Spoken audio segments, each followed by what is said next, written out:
So a couple of weeks ago I met Joe. We were on an outreach with some teenagers and he came up very distraught and using some coarse language, and after I pulled him to the side and tried to get to the bottom of what was going on in his head, I realized that he was actively using, and he admitted to me so, and found out a little bit later he had just left rehab against medical advisement about 32 hours before.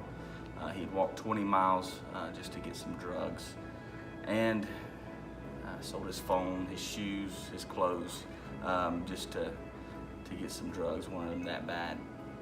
And you could tell that he was scared for his life, telling me that somebody was going to kill him or stab him. And so I brought him up to the bus, and he told me that he ripped a drug dealer off on the streets, and we could tell that the drug dealer was actually looking for him. So he wanted to call his mom and his dad, and I proceeded to let him do so only if I dialed the number and talked to him first.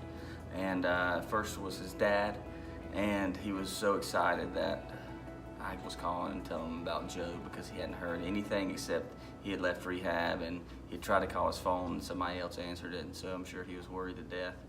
And after that I got on the phone with the rehab that he had left, and I got him back into the rehab. I say I did, but God working through me did.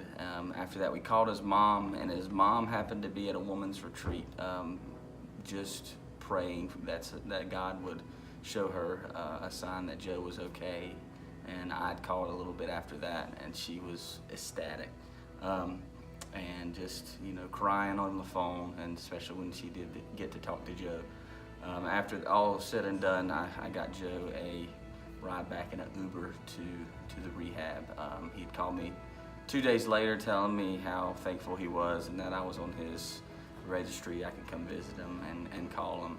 And then just yesterday, his mom texted me and wanted to know exactly where we were from and the address, so she could send a donation so we could help more people like her son Joe.